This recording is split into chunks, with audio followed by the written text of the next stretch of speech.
Corona संकट के बीच अप्रत्याशित घटनाएं सामने आ रही हैं। कोरोना की वजह से जहां लोगों का घर से निकलना मुश्किल है, तो वहीं कुछ कंपनियां सीमित संख्या में मजदूरों से काम तो करवा रही हैं, लेकिन उनकी सुरक्षा का ध्यान नहीं है।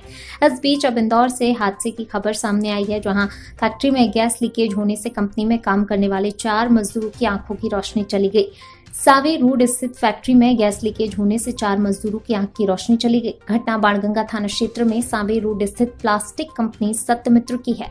पीड़ित के परिजनों ने घटना की जानकारी अखिल भारतीय बलाई महासंघ के राष्ट्रीय अध्यक्ष मनोज परमार को दी, जिसके बाद समाज के नेता ने अस्पताल में भर्ती कराया। गैस से प्रभावित सभी मजदूरों को शहर के अरविंदो अस्पताल में इलाज के लिए भर्ती कराया गया। घटना की जांच के लिए मनोज परमार ने बाणगंगा थाने में शिकायत की जांच की मांग की है। कंपनियों द्वारा खुलेआम मजदूरों का फायदा उठा रही है, लेकिन कंपनी द्वारा कार्य कर रहे श्रमिकों का बीमा तक नहीं कराया जा रहा है।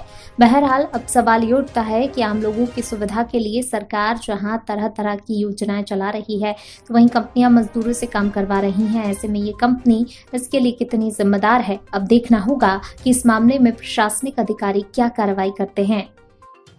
ऑफिस में आए थे, कोई सी कंपनी में 5 भलाई समाज के मजदूरों के साथ कुछ हादसा हुआ, क्या कहना चाहिए? कल जो है सावे रोड स्थित सत्यमित्र प्राइवेट लिमिटेड कंपनी में काम करने वाले हमारी समाज के 4 मजदूर दीपक, विकास और योगेश के साथ में एक घटना घटी है, जो वहाँ पर काम करते वक्त केमिकल गैस का रिसाव हुआ, जिससे उनकी आंखों की रोशनी चली गई।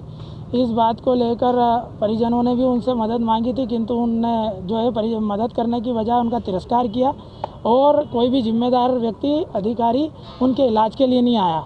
अंततोगत्वा उन्हें रात को हम जो है अरविंदो हॉस्पिटल लेकर गए थे और उनका वहाँ पर इलाज के लिए जो हमने भर्ती करवाया है, चारों मजदूरों को आँखों से दिख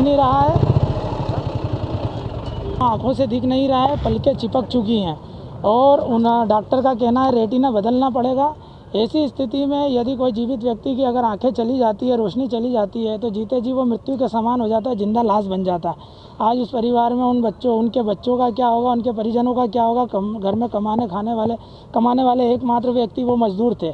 गरीब परिवार है, मजदूर परिवार है। ऐसी स्थिति में उनकी मदद आर्थिक रूप से भी होना चाहिए और गैर जिम्मेदार जो लोग हैं, जब पंकज खंडेलवाल और राजू खंडेलवाल उसके मालिक हैं सत्यमित्र कंपनी के, तो उनको जिम्मेदारी लेना चाहिए थी, बाकी उन्होंने नहीं ली। इनकी सुरक्षा का साधन होना चाहिए था, रक्षा सुरक्षा होना चाहिए थी, बीमा होना चाहिए थी, बीमा पॉलिसी होना चाहिए थी।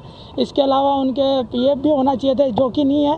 इस कारण हम जो है पंकज खंडेलवाल और राजू खंडेलवाल के खिलाफ आवेदन दिया है कि इनके खिलाफ जो है प्रकरण दर्ज किया जाए, आपराधिक प्रकरण दर्ज करके इनकी गिरफ्तारी की जाए, क्योंकि इनकी लापरवाही के कारण ही आज हमारे 4 मजदूर आंखों से बेओझल हो चुके हैं। मजदूरों को हॉस्पिटल में किसने भर्ती कराया? मैंने कराया है, अरविंदो हॉस्पिटल में चारों मजदूरों को भर्ती कराया है। योगेश मालवी, संजय मालवी, दीपक मेवाड़ा और विकास कोसेर करके 4 ने क्या आश्वासन दिया? डीआईजी साहब ने वो कार्रवाई करने का भी कहा है और आर्थिक रूप से मदद करने के लिए कलेक्टर साहब से चर्चा करके वे मदद करवाएंगे, ऐसा भी आश्वासन माननीय डीआईजी साहब ने दिया है। बाकी हमारी मांग है कि जो आरोपी है, जो कंपनी के मालिक हैं पंकज खंडेलवाल और राजू खंडेलवाल, इनके खिलाफ आपराधिक प्रकरण दर्ज होना चाहिए, इनकी गिरफ्तारी होना चाहिए, ताकि किसी दूसरे मजदूर की आंखें नहीं जाएं। आपका नाम और पद? मैं मनोज परमार, राष्ट्रीय अध्यक्ष अखिल भारतीय बलाई महासंघ।